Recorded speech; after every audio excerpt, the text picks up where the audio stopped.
சரி, அப்ப முருக வழிபாடு யோகியின் வாழ்க்கை முறை. அதே மாதிரி பெருமாள் வழிபாடு சிவபெருமானுடைய வழிபாடு. பெருமாள்ங்கிறது எப்படின்னா நீர் என்ற தத்துவத்தின் வழி இறைவனை உணர்தல் பெருமாளுடைய வழிபாடு. நெருப்பு என்ற தத்துவத்தின் வழி இறைவனை உணர்தல் சிவனுடைய வழிபாடு. சிவபெருமான் நெருப்பு கையில் வச்சிருக்கிறார், திருமால் தண்ணீரில் படுத்திருக்கிறார். பெருமாள் வழிபாடு பாருங்க எப்படி ஒரு படம் போட்டாங்க. ஒரு பார்க்கடல், அதில் ஒரு ஆதிசேஷன், அதில் பெருமாள் படுத்திருக்கார்.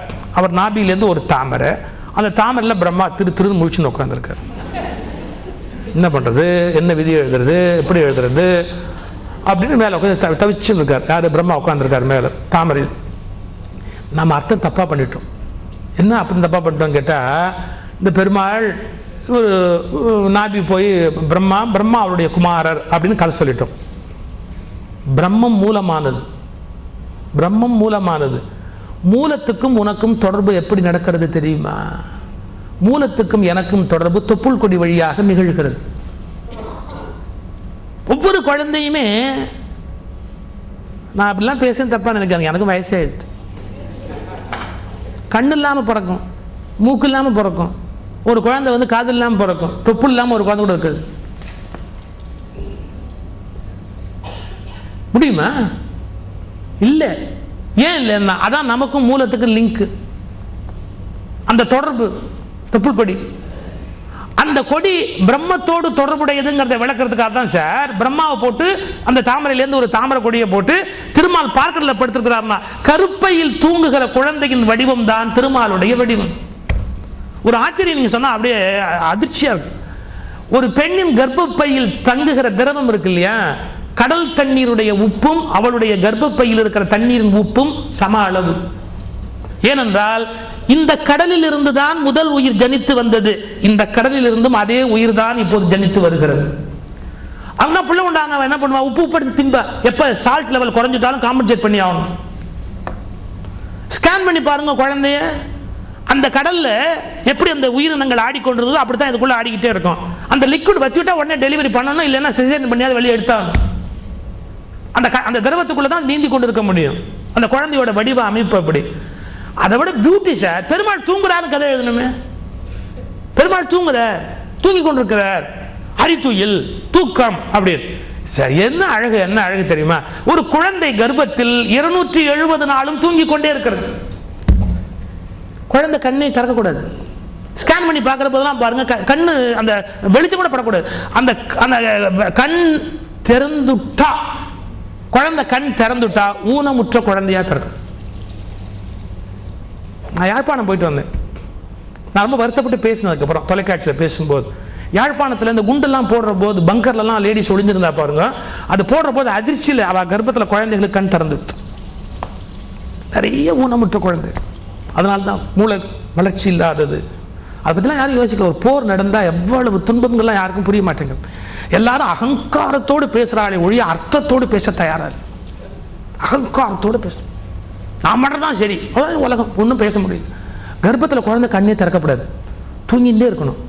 தூங்க தூங்க தூங்க தான் வளரும். டெலிவரி ஆகி கூட பாருங்க 22 மணி நேரம் தூங்கும், 18 மணி நேரம் தூங்கும், 16 மணி நேரம் தூங்கும், 12 மணி நேரம் தூங்கும், 8 மணி நேரம் தூங்கும், 6 மணி நேரம் தூங்கும். வயசானதுக்கு அப்புறம் தூக்கமே வராது, கொட்டை கொட்டை உட்காந்து ராத்திரி எல்லாம் தூக்கமே வரல. தூக்கம் வந்தா உடம்பு வளருதுன்னு அர்த்தம். குரோத் எப்ப ஏற்படுதுன்னா தூக்கத்துல தான் நடக்கும். தூங்க தூங்க தான் சிதைந்து போன செல்கள் மீண்டும் செல்கள் தங்களை புதுப்பித்துக் கொள்ளும். குழந்தை ஏன் கர்ப்பத்தில் தூங்குறது அப்படின்னா அப்பதான் அதுக்கு ஃபுல் குரோத் கிடைக்கும். அந்த 270 days அது தூங்குனாதான் ஃபுல் குரோத், அது கம்ப்ளீட்டா அது வளருவதற்கு. தமிழ்ல ஒரு வார்த்தை வச்சா, தூக்கத்துக்கே கண் வளராயின்னா. குழந்தை கண் வளருகிறது, கண் வளராய், கண்ணே கண் வளராய். கண்ணு மூடுன்னு சொல்ல மாட்டா யாரும், கண் வளராய். வளர்தல் என்பது தூக்கத்தில் நிகழ்கிறது. பெருமாள் தூங்குகிறார்னு போட்டான். சரி, என்ன அந்த நாபி கொடி சுத்தி இருக்கு பாருங்க, அதான் ஆதிசேஷன். என்ன மாதிரியா அந்த பிக்சரை வந்து டிரைவ் பண்ணிருக்காங்க. இதெல்லாம் நம்ம ஒரு கோணத்தில் பார்க்கிற போது, பார்க்கடலில் படுத்திருக்கிற பரந்தாமன் என்பது கர்ப்பத்தில் உருவாகிற குழந்தை. அதனுடைய தன்மையை விளக்குவதற்காக நம்முடைய பெரியோர்கள் கையாண்ட யுக்தி. சரி, தொப்புள் கொடி வழியாக பிரம்மத்தோடு நமக்கு தொடர்பு இருக்கிறது என்பது பிரம்மாவுக்கும் திருமாலுக்கும் இடையில் இருக்கிற தொடர்பு. இது நாட்டில் என்ன நடந்தது அப்படின்னு கேட்டா, ஒரே இயக்கம் வந்து ரெண்டாக பிரியும். ரெண்டாக பிரிஞ்ச உடனே இந்த ரெண்டு இயக்கத்துக்கு ரெண்டு தலைவர்கள் வருவாங்க. இவங்களுக்கு காமனாக ஒரு தலைவர் இருந்திருப்பார். அவர் பர்த்டே கூட ரெண்டு பேரும் ஒன்றா கொண்டாட மாட்டாங்க இல்லையா? அதே மாதிரி மூலமாக இருந்தது பிரம்மம் அப்படிங்கிற வழிபாட்டு முறை. அப்புறமா சிவம் வைஷ்ணவம்னு பிரிஞ்சதுக்கு அப்புறம் இவர் அவரை தூத்துறது, அவர் இவரை தூத்துறது. சைவர்களுக்கு பெருமாளை குறைச்சுட்டா தேன் சாப்பிட்ட மாதிரி, வைஷ்ணவர்களுக்கு சிவனை ஏதாவது கேலியா சுட்டா அப்படி அவன் சாப்பிட்ட மாதிரி. இதெல்லாம் நம்ம பிறகு ஏற்பட்ட மனிதர்களுக்கு இடையில ஏற்பட்ட குழப்பம். இதெல்லாம் உண்மை அல்ல. புராண கதைகளில் நிறைய கதைகளை நம்ம புனைந்து சொல்லிட்டோம். மூல தத்துவம் என்னன்னு கேட்டா, நம்முடைய நெருப்பு, உள்ளிருக்கிற நெருப்பு என்பது சிவம், உள்ளிருக்கிற நீர் என்பது திருமால். அதான் நீர்வண்ணனாக. உடம்புலேயே நீர் எங்கேயா தங்கியிருந்தா அந்த இடம் கருப்பாயிடும். ஆகாயத்தில் நீர் தங்கியிருந்தா மேகம் கருப்பாயிடும். நீர் வண்ணனாக இருப்பதால் தான் பெருமாள் கோயில் பிரசாதமாக தண்ணீர் கொடுத்தான். சிவபெருமான் நெருப்பு என்பதற்கு அடையாளமாக தான் திருநீர் கொடுத்தான். திருநீர் எரிக்கப்பட்ட சாம்பல், அதுதான் நெருப்பால் எரிக்கப்பட்ட சாம்பல் கொடுத்தா சிவன் கோயிலில். இவன் நெருப்பு, அவன் நீர். தீர்த்த பிரசாதம் பெருமாள் கோயிலில், நெருப்பு பிரசாதம் விபூதியா சிவபெருமான் கோயிலில். நீர் நெருப்பு ரெண்டுமே அவசியம்தான். நீர் மட்டும் அது கூட நெருப்பு வேணாம்னு சொல்ல முடியுமா? நெருப்பு மட்டுமே இருக்க நீர் வேண்டாம்னு சொல்ல முடியுமா? பாருங்க, ஒரு செடி தளத்தளன்னு வளரணும்னா மேலேருந்து சூரிய நெருப்பு படணும், வேருக்கு தண்ணீர் ஊற்றணும். நீரும் நெருப்பும் இருந்தால் தான் ஒரு செடி வளர்ச்சி அடையும். அதான் ஊருக்கு சிவனும் பெருமாளுமா ரெண்டு எல்லையில் வச்சா, அப்பதான் ஊர் வளர்ச்சி அடையும். இதுல சொல்றதுக்கு பயப்படுற விஷயம் நான் ஓப்பனா சொல்றேன். கொஞ்சம் மேல்தட்டு வளர்ந்த மக்கள் பெருமாள் சிவன் என்று மேல்தட்டு மக்கள் வணங்கினார்கள். சில பேரை வந்து கீழ்த்தட்டா வைத்துட்டாங்க பாருங்க. அவங்க இந்த கோயிலுக்குள்ள என்ட்ரி கிடைக்காத போது காளி மாரின்னு அவங்க கும்பிட்டாங்க. காளி என்பது நெருப்பின் அம்சம், மாரி என்பது மழை தண்ணீரினுடைய அம்சம். காளி கோயில் தீ மிதித்தார்கள், மாரியம்மன் கோயிலில் நீர் கரகம் ஜோடித்தார்கள். இதே கான்செப்ட் அவங்க வேற மாதிரி வச்சுக்கிட்டாங்க, காளி மாரி. இங்க மேல்தட்டு மக்கள் திருமால் சிவன் அப்படின்னு ஒரு எல்லையில பெருமாள் கோயில் இருக்கும், ஒரு எல்லையில சிவன் கோயில் இருக்கும். வெப்பத்தை உண்டு பண்ணக்கூடியது துளசி.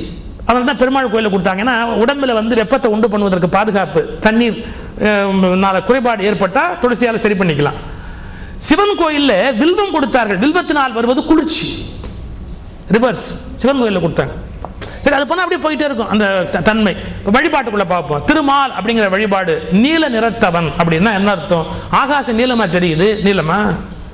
கடல் நீளமா தெரியுது, நீளமா? ஆகாசம் ப்ளூவா தெரியுது. சயின்டிஃபிக்கா ரீசன் இருக்குது ஏன் நீளமா தெரியுதுங்கிறதுக்கு. சயின்டிஸ்ட்லாம் எக்ஸ்பிளைன் பண்ணிட்டாங்க இப்போ. ஆனா நீளமா தெரியுது, அது நீளம் இல்லை. ஏன்? ஆகாசம்லயே ஒண்ணு இல்லை.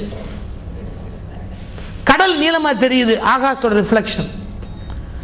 பெருமாள் நீளமா இருக்கிறார் அப்படின்னா அவர் விஷ்ணு. விஷ்ணுனா எங்கும் பறந்தவர் அப்படின்னு அர்த்தம், எங்கும் நிறைந்தவர் அர்த்தம். நீளமாக தெரிவார், ஆனால் நீளமே இல்லை. அதான் ஜகத் ஒரு மாயை. இந்த தோற்றம் எல்லாமே ஒரு மாயை. மாயா தோற்றங்களை உண்டு பண்ணி கொண்டிருக்கிறவர், மாயையாக விளங்குகிறவர் மகாவிஷ்ணு. இப்படி ஒவ்வொரு தத்துவத்திலும் அந்த தோற்றத்தினுடைய அமைப்பை வைத்தார்கள். சங்கு சக்கரம்னு கையில வைத்தார்களே, சங்கு என்பது நாதத்தை குறிப்பது, சக்கரம் என்பது சுழற்சியை குறிப்பது. சார், சக்கரத்தை கையில கொடுத்த அழகு இருக்கு பாருங்க. எல்லாமே சுழற்சி தான். இந்த பூமி சுத்துறது, பூமி தன்னைத்தானே சுற்றி கொண்டு சூரியனை சுத்துறது. இந்த பூமி தன்னைத்தானே சுத்தலைன்னா ஒரு விஷயம் அவுட். என்ன? டே நைட் கிடையாது. இப்படி திரும்பிட்டா சூரியனை ஃபோக்கஸ் பண்ணிட்டா பகல், இப்படி திரும்பிட்டா நைட்டு. உங்களுக்கு டே அண்ட் நைட்னு இருக்கிறதால தான் நம்மளால வாழவே முடியாது. டே அண்ட் நைட் இல்லாத பிரதேசம்லாம் பனியாயிடுது, உச்சி பிரதேசம்லாம் பனியாக போயிடுது. எப்படி உயிர் வாழ முடியும்? உயிர்களே அங்கே தழைக்க முடியாது. அப்போ பூமியினுடைய சுழற்சியினால தான் பூமி உயிர் வாழ்கிறது. பூமி சூரியனை சுற்றுவதால தான் அதுக்கு பருவ மாறுதல் நடக்குது. இது 2 மாசத்துக்கு ஒரு பருவம், ருத்து. அது மட்டும் சரி பாருங்க. அந்த டிஸ்டன்ஸ் என்ன ஆகுனா இப்படி வந்து திடீர்னு சன்னுக்கு நீரா வரும், அப்புறம் திரும்ப கொஞ்சம் தொலைவில் போகும். அப்போ அதுக்குரிய காலத்தில் மழை கிடைக்கும், அதுக்குரிய காலத்தில் பனி கிடைக்கும், அப்புறம் அதுக்குரிய காலத்தில் வெயில் கிடைக்கும் கிட்டக்க வரும்போது. இப்படி ஒரு கணக்கு வச்சிருக்கு பூமியினுடைய சுழற்சியில. இந்த பிரபஞ்சத்தின் எல்லா இயக்கமும் சக்கரத்தில் தான் இருக்கின்றன. திருமால் சக்கரத்தை கையில் வைத்திருக்கிறார், சுழற்சியை கையில் வைத்திருக்கிறார். பிரபஞ்சத்தின் மொத்த இயக்கமும் சுழற்சியில் அடங்கி இருக்கிறது. ரொட்டேஷன். இந்த உலகத்துல எதுவும் அழியறது இல்லை, எதுவும் புதுசா உருவாறதும் இல்லை. Nothing can be created, nothing can be Detroit. ஆனால் மாறுதல் மட்டுமே நடந்து கொண்டிருக்கும். Energy can neither be created not be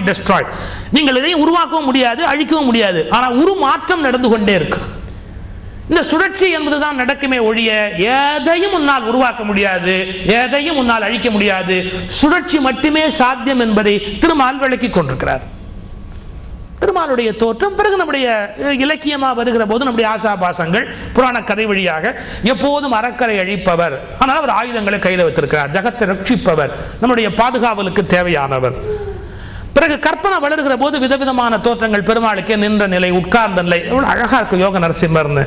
அழகுணர்ச்சியின் வெளிப்பாடுதான் இந்த வழிபாட்டு முறைகள். அழகுணர்ச்சி, எஸ்தட்டிக் சென்ஸ். இப்ப நீங்க உருவம் இல்லாம கும்பிடுற போது என்ன அழகுங்க இருக்கு? நமக்கு மனம்னு ஒன்று இருக்கு, அது அழகை எதிர்பார்க்கறது. சரி, நம்ம கிட்ட இல்லாட்டி அங்கேயானு இருக்கட்டுமே இல்லையா, அழகை எதிர்பார்க்கறது. அப்போ உருவத்தை நம்ம வச்சு வழிபாடு பண்ண ஆரம்பிக்கிறோம். அந்த மாலை என்ன அழகு, கிரீடம் என்ன அழகு, உட்கார்ந்து இருக்கிற அமைப்பு என்ன அழகு, எல்லாமே அழகு தானே. சரி, அப்படி உருவத்தை நாம் வழிபடுவதற்கு காரணமே நம்முடைய மனதுக்கு பிரதானம் கொடுத்த போது உருவ வழிபாடு தேவைப்பட்டது. அறிவுக்கு பிரதானம் கொடுக்கிற போது தத்துவ வழிபாடுக்கு போயிட்டு தத்துவமா யோசிக்க வேண்டும். பெருமாளுடைய தோற்றம் அழகு, அவருடைய எல்லாம் இதழ் அழகு, செவி அழகு, நாபி அழகு, அழகே வடிவமானவர் திருமால். அப்புறம் புராண கதைகள் இதெல்லாம் திருமாலுடைய வழிபாட்டில் நமக்கு ஏற்பட்டது. அதே மாதிரி சிவன் வழிபாடு,